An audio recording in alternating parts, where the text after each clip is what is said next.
নমস্কার বন্ধুরা, জয় শ্রীকৃষ্ণ।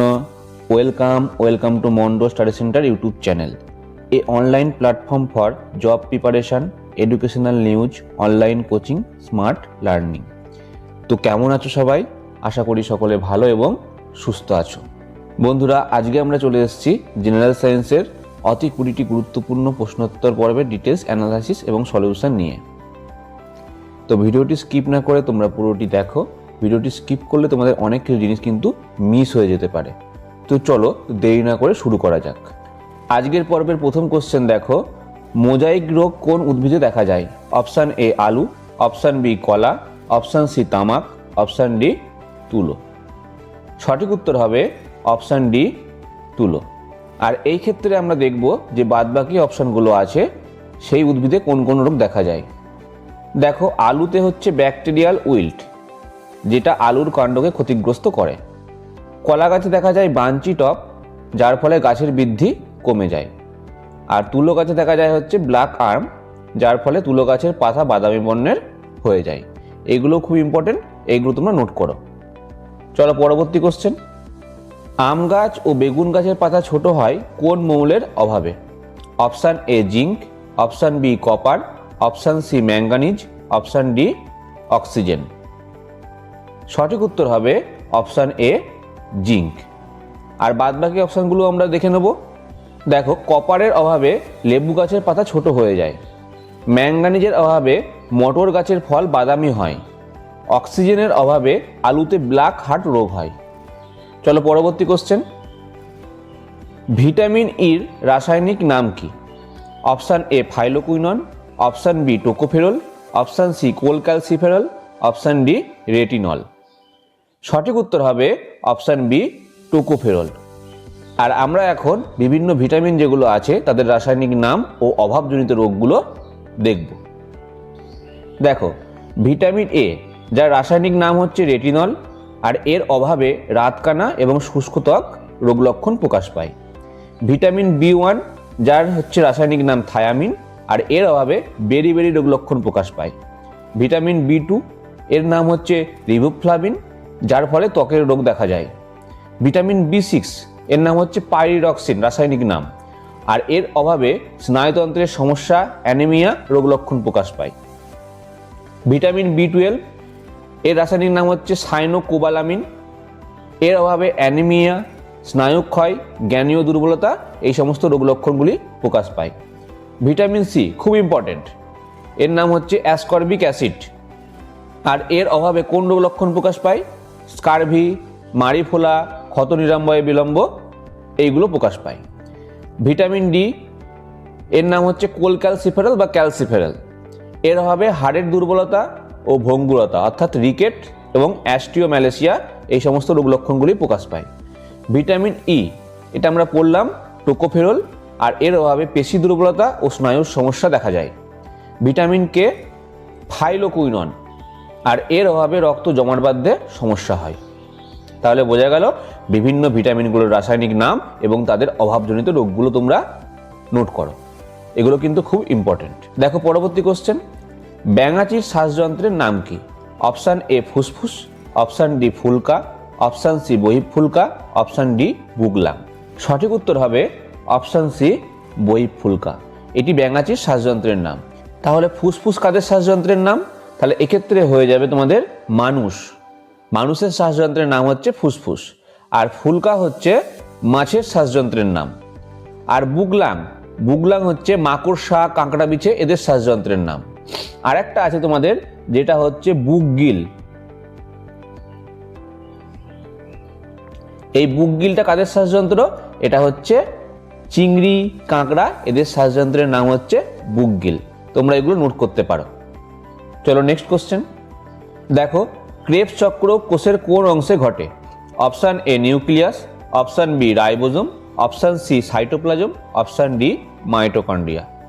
সঠিক উত্তর হয়ে যাবে অপশান ডি মাইটোকন্ড্রিয়া। আর এর মধ্যে এই জিনিসটা ইম্পর্টেন্ট, সাইটোপ্লাজমে কোন প্রক্রিয়া ঘটে? সেটা হচ্ছে গ্লাইকোলাইসিস প্রক্রিয়া। এটা তোমরা নোট করতে পারো, সাইটোপ্লাজমে ঘটে গ্লাইকোলাইসিস প্রক্রিয়া। নেক্সট কোশ্চেন দেখব, কোন প্রাণী দেহতল দিয়ে শ্বাসকার্য চালায়? Option A amoeba, option B কেঁচো, অপশান সি আরশোলা, অপশান ডি ইস্ট। সঠিক উত্তর হবে অপশান এ অ্যামিবা। আর এক্ষেত্রে আমরা আরও কিছু প্রাণীর শ্বাসকার্যের বা শ্বাস অঙ্গের নামগুলো দেখে নেব। দেখো, অ্যামিবা, স্পঞ্জ, হাইড্রা এরা হচ্ছে দেহ তলের মাধ্যমে শ্বাসকার্য চালায়। কেঁচো, জোঁক এরা হচ্ছে দেহ ত্বকের মাধ্যমে। এই দুটো জিনিসের মধ্যে যেটা তোমরা গুলিয়ে ফেলো না, দেহ তল আর দেহ ত্বক, এগুলো কিন্তু একটু ভালো করে নোট করো। অ্যামিবা, স্পঞ্জ, হাইড্রা হচ্ছে দেহ তল, আর কেঁচো আর জোঁক হচ্ছে দেহ ত্বকের মাধ্যমে শ্বাসকার্য চালায়। আরশোলা, প্রজাপতি, ফড়িং ট্র্যাকিয়া বা শ্বাস ছিদ্রের মাধ্যমে শ্বাসকার্য চালায়। ইস্ট এবং মনোসিস্টিস এরা বায়ুশূন্য স্থানেও শ্বাসকার্য চালাতে পারে। তা এইগুলো খুবই ইম্পর্টেন্ট, এগুলো তোমরা কিন্তু একটু নোট করে নিও অবশ্যই। চলো পরবর্তী কোশ্চেন। কার্বোহাইড্রেট ভঙ্গক উৎসেচকের নাম কি? Option A maltase, option B trypsin, option C lipase, option D কোনোটাই নয়। দেখো, কার্বোহাইড্রেট বলতে হচ্ছে শর্করা ভঙ্গক। শর্করা ভঙ্গক উৎসেচক হচ্ছে মল্টেজ। এই মল্টেজ ছাড়াও আরও কয়েকটি হচ্ছে উদাহরণ দেওয়া যায়, যেগুলো হচ্ছে তোমাদের টায়ালিন,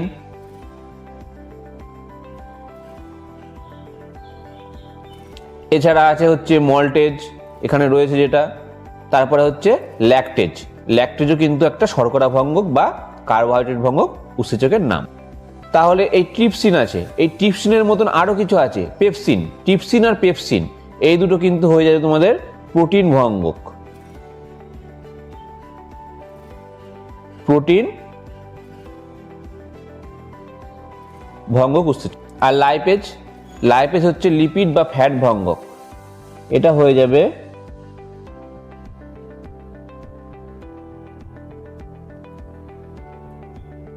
ফ্যাট ভঙ্গক উৎসেচক। চলো নেক্সট কোশ্চেন। পদার্থের স্থিতিস্থাপকতার সূত্র কে দিয়েছেন? Option A Archimedes, option B Robert Hooke, option C Bernoulli, option D Max Planck. সঠিক উত্তর হবে অপশান বি রবার্ট হুক। তাহলে আমরা দেখে নেব যে বাকি যে বিজ্ঞানীগুলো আছেন তারা কোন কোন সূত্রগুলো আমাদের প্রদান করেছেন। দেখো, আর্কিমিডিস ইনি স্থির তরল বা গ্যাসে পদার্থের ভাষণের সূত্র আমাদেরকে প্রদান করেন। বার্নৌলি, বার্নৌলি হচ্ছেন তরল ও গ্যাসীয় পদার্থের গতিসূত্র প্রদান করেন। আর ম্যাক্স প্লাঙ্ক ইনি হচ্ছে কোয়ান্টাম তত্ত্ব প্রদান করেন। এগুলো খুব ইম্পর্টেন্ট পরীক্ষার জন্য, এগুলো তোমরা নোট করে রাখতে পারো। চলো নেক্সট কোশ্চেন। নিরাপত্তা বাতি কে আবিষ্কার করেন? Option A George Stephenson, option B James Watt, option C Humphry Davy, option D Thomas Alva Edison. সঠিক উত্তর হবে অপশান সি হামফ্রে ডেভি। তাহলে জর্জ স্টিফেনসন কি আবিষ্কার করেন? জর্জ স্টিফেনসন তোমরা নোট করে নাও, বাষ্পচালিত রেল ইঞ্জিন আবিষ্কার করেন। বাষ্পচালিত রেল ইঞ্জিন। আর জেমস ওয়াট ইনি আবিষ্কার করেন হচ্ছে স্টিম ইঞ্জিন। Steam engine. আর এই যে থমাস আলভা এডিসন ইনি আবিষ্কার করেন হচ্ছে বৈদ্যুতিক বাতি। নিরাপত্তা বাতি না, কিন্তু বৈদ্যুতিক বাতি। এটা কিন্তু একটু আলাদা করে নোট করো, কারণ নিরাপত্তা বাতি আবিষ্কার করেন হামফ্রে ডেভি, আর থমাস আলভা এডিসন আবিষ্কার করেন হচ্ছে বৈদ্যুতিক বাতি। চলো নেক্সট। বৈদ্যুতিক হিটার বা বৈদ্যুতিক ইস্ত্রিতে কোন শক্তি কোন শক্তিতে রূপান্তরিত হয়, অর্থাৎ কোন শক্তি থেকে কোন শক্তি আমরা পাই? অপশান এ তড়িৎ শক্তি থেকে তাপ শক্তিতে, অপশান বি তড়িৎ শক্তি থেকে আলোক শক্তিতে, অপশান সি তাপ শক্তি থেকে তড়িৎ শক্তিতে, অপশান ডি তড়িৎ শক্তি থেকে চৌম্বক শক্তিতে। তো দেখো, বৈদ্যুতিক হিটার এটা আমরা কি করি? এটা তড়িৎ দিই, তড়িৎ দিলে পারে কি হয় যে বৈদ্যুতিক হিটার সেটা আমাদের তাপ প্রদান করে। বা ইস্ত্রি যে বাড়িতে তোমরা করো, আয়রন বলা হয়, সেটাই কি হয়, আমরা তড়িৎ দিই, তড়িৎ দেওয়ার ফলে কি হয়, ওটা হিট হয় বা গরম হয়। তাহলে আমরা বলতে পারছি এখানটায় যে তড়িৎ দেওয়ার ফলে আমরা তাপ পাচ্ছি। তাহলে এখানে তড়িৎ শক্তি থেকে তাপ শক্তিতে রূপান্তরিত হচ্ছে। তাহলে ব্যাপারটা বুঝতে পারলে? এইটা হচ্ছে সঠিক উত্তর। আর এক্ষেত্রে আমরা দেখব এটা কি আছে, তড়িৎ শক্তি থেকে আলোক শক্তিতে। দেখো, এমন একটা জিনিস তোমরা খুঁজে বার করো যেটা আমরা তড়িৎ দিই, তার থেকে আমরা আলো পাই। তোমরা বলবে লাইট বা হচ্ছে বৈদ্যুতিক বাল্ব। বাল্বকে আমরা তড়িৎ দেবো, সেটা আমাদেরকে লাইট প্রদান করবে বা আলো প্রদান করবে। তাহলে সেক্ষেত্রে হয়ে যাবে তড়িৎ থেকে আলোক শক্তিতে রূপান্তর। আর তাপ শক্তি থেকে তড়িৎ শক্তি, এক্ষেত্রে আমরা কোথায় দেখব? তাপ শক্তি থেকে আমরা দেখব হচ্ছে থার্মো ইলেকট্রিক জেনারেটর। এখানে আমরা তাপ দেব এবং তাপ দেওয়ার ফলে আমরা পেয়ে যাব হচ্ছে ইলেকট্রিক বা তড়িৎ। তাহলে সেক্ষেত্রে আমাদের হয়ে যাবে থার্মো ইলেকট্রিক জেনারেটর হয়ে যাচ্ছে তাপ শক্তি থেকে তড়িৎ শক্তিতে রূপান্তরের একটা উদাহরণ। আর তড়িৎ শক্তি থেকে চৌম্বক শক্তি, আমরা যে তড়িৎ চুম্বক যে উৎপাদন করি, সেই উৎপাদনের সময় হচ্ছে তড়িৎ শক্তি থেকে চৌম্বক শক্তিতে রূপান্তরের উদাহরণ আমরা দেখতে পাই। তাহলে ব্যাপারগুলো তোমরা বুঝতে পারলে, এগুলো কিন্তু একটু খাতায় নোট করো। চলো নেক্সট কোশ্চেন। হাইপারমেট্রোপিয়া রোগের জন্য কোন ধরনের লেন্স ব্যবহার করা হয়? অপশান এ উত্তল লেন্স, অপশান বি অবতল লেন্স, অপশান সি বেলনাকার লেন্স, অপশান ডি কোনোটাই নয়। সঠিক উত্তর হবে এখানে অপশান এ উত্তল লেন্স। এই যে হাইপারমেট্রোপিয়া, এই কথাটা তোমরা একটু মাথায় রেখো। হাইপারমেট্রোপিয়া এটা অনেকটা লম্বা কথা, তাই এক্ষেত্রে হয়ে যাবে ছোট লেন্সটা, মানে উত্তল লেন্স, আমাদের মানে শর্টকাট টেকনিক মনে রাখার। আর অবতল লেন্স হচ্ছে আমরা ব্যবহার করব কোন রোগের জন্য? সেটা হচ্ছে myopia.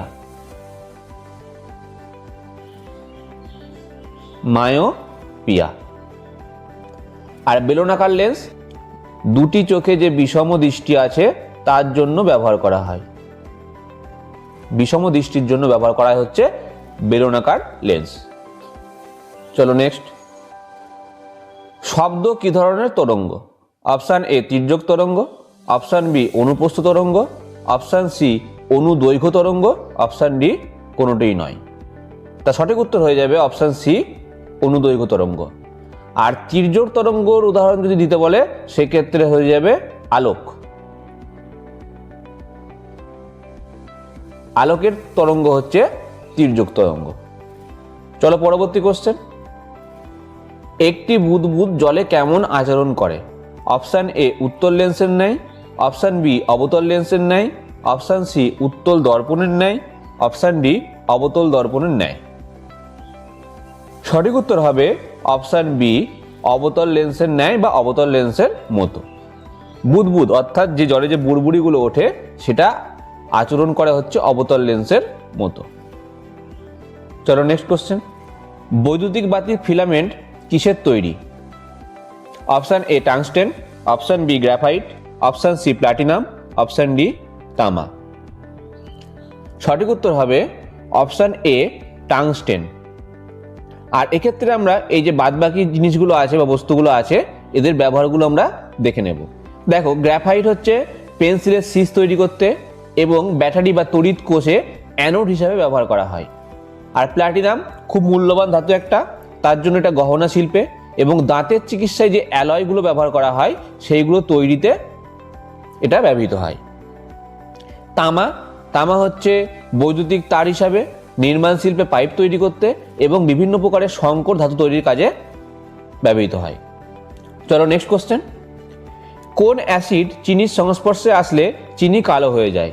Option A HCl, option B H2SO4, option C HNO3, option D কোনোটিই নয়। সঠিক উত্তর হবে অপশান বি H2SO4 বা সালফিউরিক অ্যাসিড।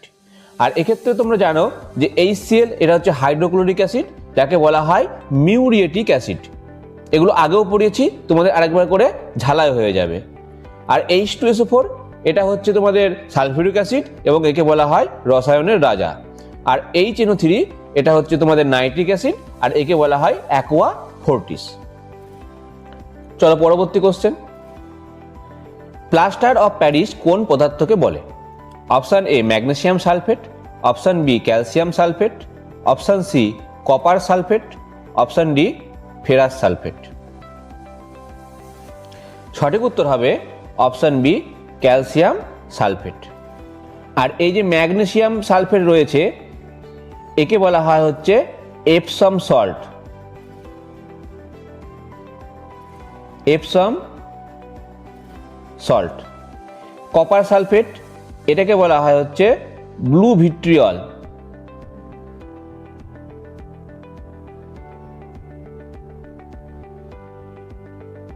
Blue vitriol. আর ফেরাস সালফেট, এটাকে বলা হয় হচ্ছে গ্রিন ভিট্রিয়ল। তাহলে এইগুলো অনেক সময় জিজ্ঞাসা করে, এইগুলো তোমরা অবশ্যই নোট করো। চলো পরবর্তী কোশ্চেন। গান মেটাল কোন ধাতুর মিশ্রণে তৈরি? Option A copper plus zinc plus nickel, option B copper plus zinc, option C copper plus zinc plus tin, option D সীসা প্লাস টিন। এক্ষেত্রে সঠিক উত্তর হবে option C copper plus zinc plus tin. এই তিনটি ধাতু লাগে গান মেটাল তৈরি করতে। তাহলে তোমরা বলবে এই যে কপার, জিঙ্ক আর নিকেল, এটা দিয়ে কি তৈরি হয়? এটা দিয়ে তৈরি হয় হচ্ছে জার্মান সিলভার। জার্মান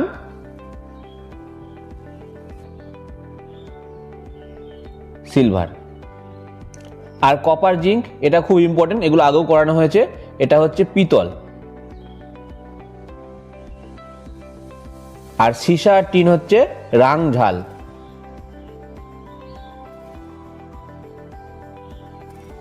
রাংঝাল। তাহলে এগুলো খুব ইম্পর্টেন্ট, এগুলো তোমরা অবশ্যই নোট করো, এগুলো আগেও তোমাদের করানো হয়েছে।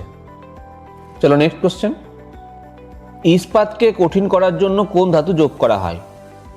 Option A silicon, option B magnesium, option C carbon, option D chromium. এক্ষেত্রে সঠিক উত্তর হয়ে যাবে অপশান সি কার্বন। চলো পরবর্তী কোশ্চেন। নিচের কোন গ্যাস হিমায়নের জন্য ব্যবহার করা হয়? Option A ammonia, option B acetylene, option C ethylene, option D radon. এক্ষেত্রে সঠিক উত্তর হবে অপশান এ অ্যামোনিয়া। তাহলে আমরা বলবো এইগুলো কোন কোন কাজে ব্যবহার করা হয়, চলো দেখা যাক। দেখো, অ্যাসিটিলিন হচ্ছে প্লাস্টিক ও রাবার শিল্পে কাঁচামাল হিসেবে ব্যবহৃত হয়। ইথিলিন হচ্ছে ফল পাকানোর কাজে ব্যবহৃত হয়। আর রেডন হচ্ছে ক্যান্সার প্রতিরোধে সাহায্য করে, তাই একে ক্যান্সারের চিকিৎসায় ব্যবহার করা হয়। চলো নেক্সট এবং আজকের পর্বের লাস্ট কোশ্চেন। পচনশীল উদ্ভিদ ও প্রাণী সংরক্ষণে কোন জৈব যৌগ ব্যবহার করা হয়? Option A glycerine, option B chloroform, option C phenol, option D benzene. সঠিক উত্তর হবে অপশান বি ক্লোরোফর্ম। এটা হচ্ছে তোমাদের পচনশীল উদ্ভিদ ও প্রাণী সংরক্ষণের জন্য ব্যবহার করা হয়। আর যে বাদবাকি অপশানগুলো আছে এগুলো আমরা একটু অ্যানালাইসিস করব। দেখো, গ্লিসারিন এটা হচ্ছে ডিনামাইটের বিস্ফোরক হিসেবে ব্যবহার করা হয়, এছাড়া সাবান এবং কালি প্রস্তুতিতে ব্যবহার করা হয়। ফেনল হচ্ছে ছত্রাক ধ্বংস করার কাজে ব্যবহৃত হয়। আর বেনজিন দেখো তেল ও চর্বির দাবক রূপে, অর্থাৎ তেল ও চর্বির হচ্ছে এতে দাবক করা যায় বা ডোবানো যায়। আর হচ্ছে নাইট্রোবেনজিন এবং টলুইন তৈরিতে ব্যবহৃত হয়। তো বন্ধুরা, জেনারেল সায়েন্সের ওপর করা আজকের ভিডিওটি তোমাদের কেমন লাগলো তা কমেন্ট বক্সে অবশ্যই জানিও। আর এই ধরনের আরও এডুকেশনাল ভিডিও পেতে আমাদের চ্যানেলটিকে অবশ্যই সাবস্ক্রাইব করে আমাদের সঙ্গে যুক্ত হও। আর হ্যাঁ, ভিডিওটি যদি ভালো লেগে থাকে এবং তোমরা যদি একটু উপকৃত হও তবে অবশ্যই লাইক করো এবং বন্ধুদের সঙ্গে শেয়ার করে দিও। তো এই ধরনের স্মার্ট স্টাডির জন্য আমাদের ইউটিউব চ্যানেল মন্ডো স্টাডি সেন্টার, এটিকে তোমরা সাবস্ক্রাইব করে আমাদের সঙ্গে যুক্ত হয়ে যাও। এছাড়া বিভিন্ন ধরনের সরকারি চাকরির সমস্ত প্রকার তথ্য পেতে আমাদের টেলিগ্রাম চ্যানেল ও ফেসবুক পেজ মন্ডো স্টাডি সেন্টার অফিসিয়ালে তোমরা যোগদান করতে পারো। লিংক ইউটিউব চ্যানেলের ডেসক্রিপশন বক্সে তোমরা পেয়ে যাবে। তো বন্ধুরা, আজকে এই পর্যন্তই। খুব শীঘ্রই আবার দেখা হচ্ছে তোমাদের সঙ্গে নেক্সট ভিডিওতে নতুন একটা ক্লাস নিয়ে। ততক্ষণ পর্যন্ত জয় হিন্দ, বন্দে মাতারাম।